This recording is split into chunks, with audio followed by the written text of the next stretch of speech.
some important terms which are used in deconstructive theory again and again. And Yes. as you must have seen, there are some terms which hardly appear as terms because they are used in our day-to-day language. And it is very important for us to realize that when a particular term is used as an ordinary word, it has a very different meaning and it acquires a very different kind of meaning in theory. This also brings me to another important observation which was made by Catherine Belsey. And Catherine Belsey, you know that Catherine Belsey is a very famous post-structuralist theorist. She has written on Shakespeare, and she has also written one of the early works on theory. That book is titled Critical Practice. And there she makes this observation that learning theory is like learning a new language. Maybe she's exaggerating a bit, that learning theory is like learning a new language. But what one can infer from this observation is that when you are studying theory, you are learning many new words. Dictionary will not possibly give you the meaning of those words easily. Dictionary will give you the usual meanings of those words. But somehow those usual meanings can say alert you to its other meaning. And here I must share with you this observation that when I was reading, say, theory, and it was not as a student, it was only after I had started working in the department for a number of years. So at that time, actually, this kind of help was not available. What kind of help? You look for the meaning of a word and you can find that meaning. You go online and you understand the entire concept, or rather you understand the meaning of that word in a special context. Now at that time this was a real struggle. If there was a word, and if I try to say follow the meaning of that word, and there I consulted a dictionary, and dictionary did not prove very useful. And I must narrate one interesting incident here. uh, I was, and again, it has something to do with the theory that we are discussing. My teacher, say he was a teacher in my department, professor. He was a very learned person, and now he is living in Lucknow, and we all respect him. Professor S.M. Rizwan Hussain Saab. So Rizwan Hussain Saab was a very sound scholar of linguistics, and he is also very, say, sound scholar of theory, and he's always interested in new thing. That is his hallmark. So once I met him and I asked him, sir, what is the meaning of this particular expression? And I still remember that word, say elocution, elocutionary force. I said, tell me, what is the meaning of this word? And this is an expression which I came across reading Jacques Derrida. So he said, are you reading Austin and Derrida? Now this is important because he understood that term, and he also understood in which context that term could have been used. And he was a well-read person, and so he could very easily understand what its original context was. And obviously he talked about something, and that uh, little conversation was very helpful. So here the point I'm trying to drive is that when you come across a term, a new term, try to look up the meaning of that term. But sometimes you can come across a term while reading theory which will not appear like a new term, which will appear a simple expression. But there you must have that kind of suspicion. Oh, this word I know, but probably this word does not mean this in this context. Probably this word has a different meaning here. Probably this word has some other frame of reference. And that suspicion is important for you to clarify your doubts about certain things. So you'll come across terms, you'll come across different Terms like metaphysical or transcendental, which we use differently in poetry, and then suddenly when it comes in theory, it's different. right, Yeah. yeah, and in a specific theory, maybe some specific context is required. So today I'll talk about some more of these terms. Yesterday we saw that there was this term trace, there was this term say metaphysical, there was this term sign, signifier. So to go back to that discussion, Equivocal, yes, to go back to that equivocal, logos, sedimentation. We did all these terms yesterday. wonderful, wonderful. So we are trying to start from that point, right? Now you can unmute yourself. Now there is a term which is used in deconstructive theory, and that term is presence. Presence. Metaphysics of presence. Derrida talks about metaphysics of presence while talking about, say, speech and writing. Now, what is the meaning of the word presence? We say that somebody is present, somebody is absent. We say that there is the presence of somebody and there is the absence of somebody. But what exactly is the meaning of metaphysics of presence?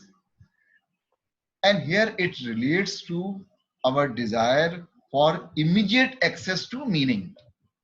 Our immediate say our desire for immediate access to meaning. That means when we look at a word, when we look at a sentence, this desire for immediate access to meaning is a very important, say, human characteristic. Now, this desire is built on what is called a metaphysics of presence. Metaphysics of presence. Metaphysics is a subject which actually tries to answer this question: what is there and how is it there? In other words, metaphysics talks about our reality. That is the philosophical, say, concept. Metaphysics, it talks about our reality. And when it talks about our reality, it takes up all these questions, like the question of identity, right? The question of self, the question of self. So metaphysics of presence, and we say that voice or speech possesses that metaphysics of presence. Recall Derrida's use of the word phonocentrism, and where it was believed that speech is primary and writing is secondary. Speech is primary and writing is secondary. Recall Derrida's talk about many of those binary oppositions that we come across in our real life also. Good, evil, objective and subjective, and so on. So speech and writing is also one very important binary which is there. And you'll recall that we discuss the contaminated nature of writing. And why contaminated nature of writing? Because it is what the Western philosophical tradition is telling us. And why Western philosophical tradition has a distrust of writing? Distrust of writing, it is because it's believed that when we speak, then probably our meanings do not slip out of our speech. And then we also see there is presence of the speaker. So in many such cases where an orator speaks, or where a person speaks, or where somebody makes a speech, what is understood is there that this speech contains presence. This speech contains presence. And so speech becomes primary. That means there is the signature of the speaker on his speech. There is the control of the speaker on his speech. In other words, this speech is marked by a kind of metaphysics of presence. Speech is marked by metaphysics of presence. And I explain the meaning of the word metaphysics. Say, it talks about existence, it talks about objects and their properties, it talks about space and time, it talks about cause and effect. In other words, it talks about our reality, and it talks about what is there and what is it like. What is it like? So we see that what writing does is that writing probably destroys that presence. Writing destroys that element of presence. And so writing is contaminated and speech is authentic. This is the binary that Derrida is talking about. But wait a minute. Derrida does not accept it. He will take a different position. And we can quote here somebody like Francis Bacon. And you know that Bacon was not simply an important essayist. Bacon was a very important philosopher of his times. Bacon was a very important scientist. Bacon is also responsible for, say, introducing this element of reason in discourses, which you'll say that lead different knowledge systems towards scientific knowledge systems. So Bacon is an early philosopher, writer, scientist, a believer in scientific point of view. And Bacon said something interesting about writing. He said that truth was often sacrificed because of writing. And why because of writing? Because in writing, writers try to achieve some kind of eloquence. The moment somebody starts writing, somebody starts aiming for some eloquence. And the moment one starts thinking about some kind of eloquence, one also starts thinking about using many metaphorical expressions or figurative language or different tropes. Try to understand this. That means writing robs philosophy of its truth. Because what happens in writing, what interferes in writing, that element of figurality. What interferes, say, what is present in writing, those tropes, that figurative language, those metaphors, and those metaphors, those uses of figurative language, and those tropes, somehow they rob writing of that presence which is there in speech. This is a philosophical discussion. So writing becomes a contaminated kind of presence. It does not capture truth.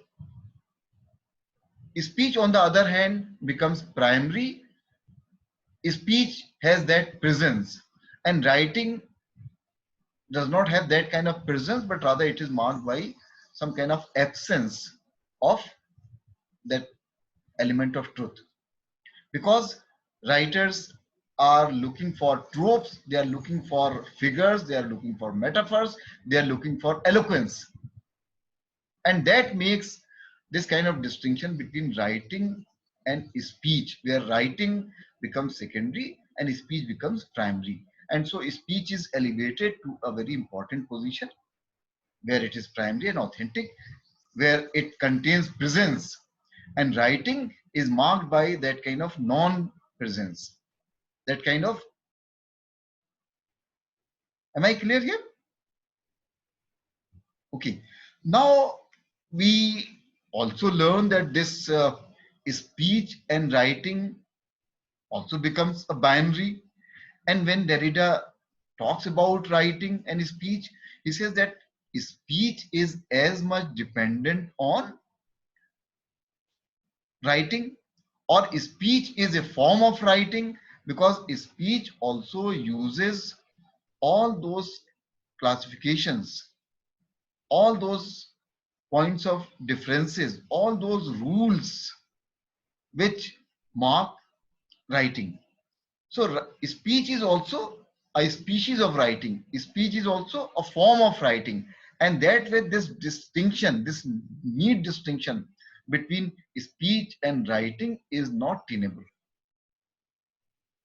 Now here we are also learning something about deconstructive strategy. And what is this deconstructive strategy? This deconstructive strategy is first recognizing this binary, that okay, there is speech and there is writing. This binary is there. That is one very important step in deconstructive method, to recognize this binary, whether it is speech and writing or there are other binaries. Once this binary is recognized, once these binary terms are looked at carefully, the next step in deconstructive method is to reverse that binary. And when we reverse that binary, and Derrida here reverses that binary, and what he says there, he says that both speech and writing share features of writing. Both speech and writing share features of writing. That means this is a false binary. This is not tenable. Of grammatology is a study of writing. That is Derrida's very famous work.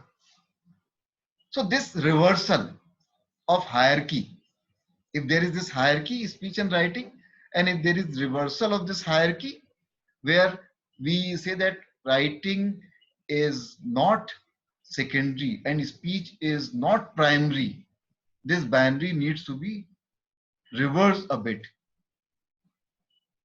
This is an important step in deconstructive theory.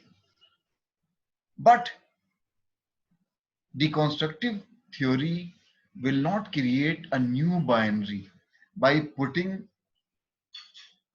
speech as secondary and writing as primary, right? What it will do is, and we are learning another concept here, what it will do is, it will put speech with cross marks. Speech with cross marks. That means if there is a word which is written and the word which is written is speech, but the word speech is crossed also. When the word is crossed, it can still be read. It can still be read. And this is a process method in deconstructive theory, which is called writing under erasure. E-R-A-S-U-R-E. E-R-A-S-U-R-E. Erasure. Writing under erasure.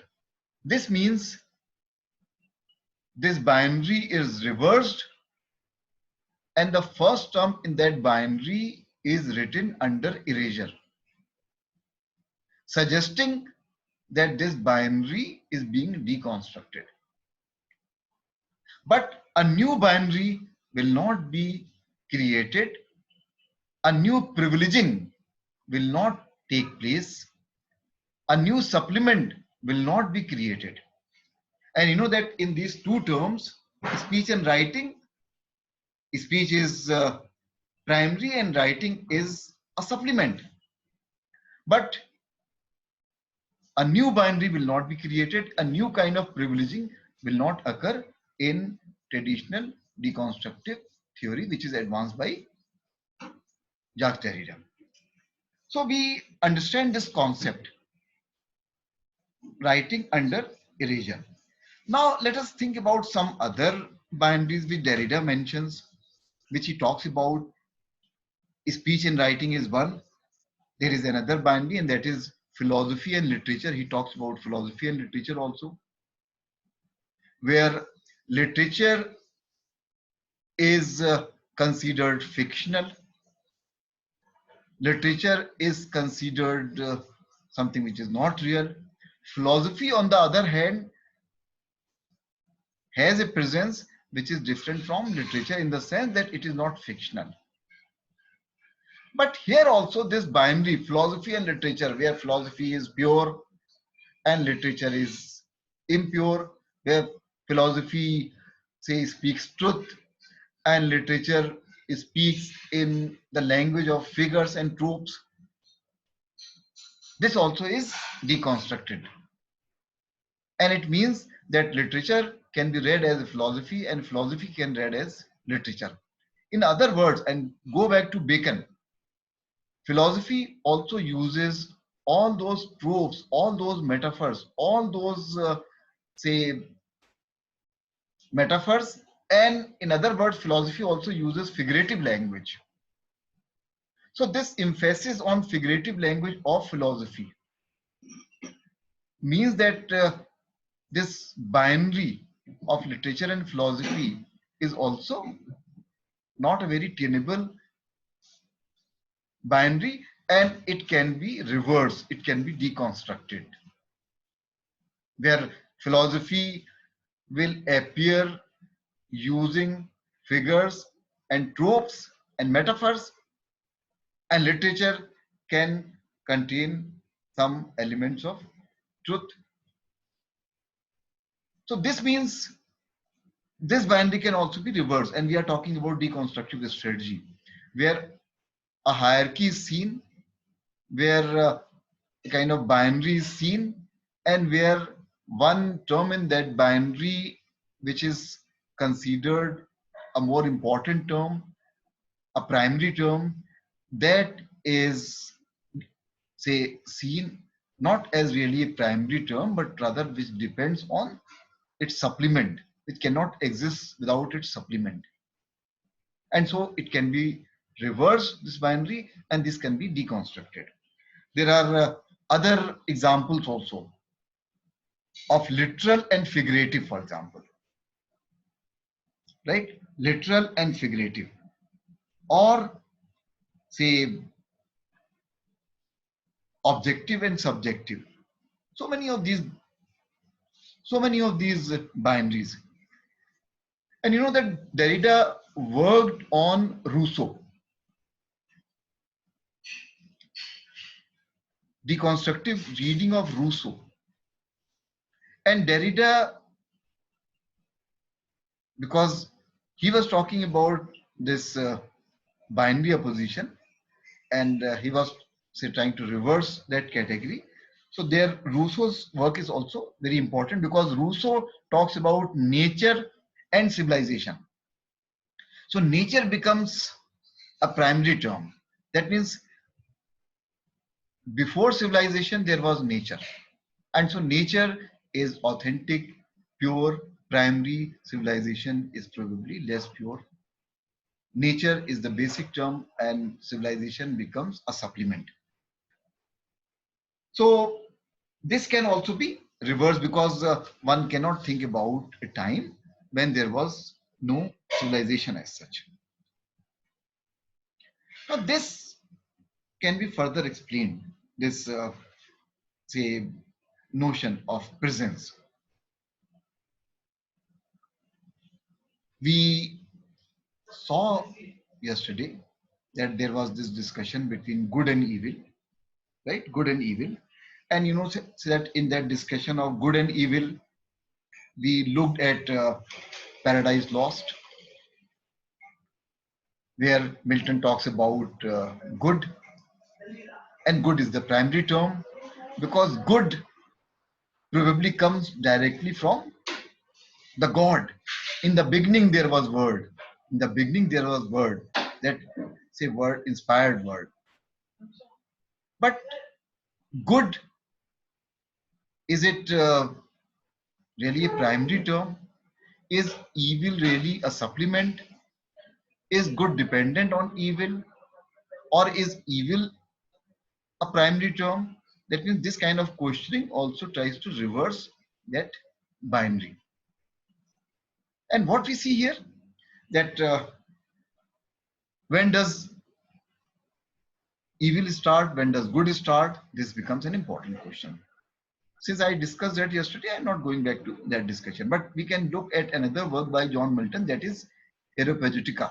Areopagitica is another work by John Milton, and that work is important because Milton talks about good only when it has been tested. That means an untested virtue is no virtue. In other words, if I consider myself very honest, but suppose I never face a situation where my honesty is tested. This is one situation. On the other hand, there is a situation where my honesty is tested and then I pass that test or I fail that test, then that becomes a different situation.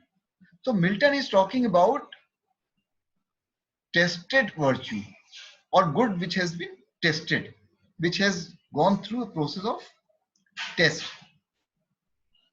That means good which has encountered evil, and only after it has encountered evil and it has held its own, that it becomes good. That means good cannot exist without evil. That means evil is important for good to exist as good. That means this kind of need binary cannot hold. That means if we stretch this further, that evil becomes primary, not really good, because it is only through evil that good comes out. So this is, we are looking at one important deconstructive strategy where we are looking at a binary, and we are looking at two terms in that binary. We are looking at one term which is a privileged term and the other term which is a supplement, and this reversal of binary and not creating a new binary but writing under erasure. This becomes a deconstructive strategy. Now quickly I'll explain another important concept here, because Derrida is talking about writing and he has talked about sign. There was a very interesting controversy, a debate between Derrida and English philosopher Austin and another philosopher, language philosopher, Searle, John Searle. So Derrida, John Searle, and Austin. Those of you who have studied linguistics, I wonder whether some of you have studied linguistics. You must have heard the name of Austin, and you must have heard about his speech act theory. Speech act theory. That is Austin.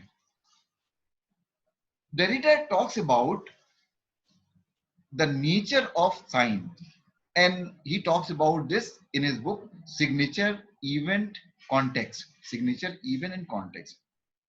One important aspect of sign, written sign, is that it can be repeated. You can't have a sign which occurs only once, but rather sign, for sign to become a sign, it must be repeated. And so if we look at any word, we say I'm going there, going, go. Go is a sign and go is repeated. So that is one important characteristic of sign, that is, it is repeatable, and it is repeatable without its subject or addressee. So you say that I'm attending this class. I'm saying this, I'm attending this class. But this, all words in this are repeatable without me and without you. They can be written. So that means one important characteristic of written sign is that it is repeatable. It can be repeated, written again and again, again and again. Second important characteristic of sign is, and this is very important, and this is again an important word in deconstructive vocabulary, that it can be grafted. It can be grafted. What is the meaning of grafting? Grafting means where you have a quotation And when it can be grafted, it can be grafted without its original context. Without its original context. Now,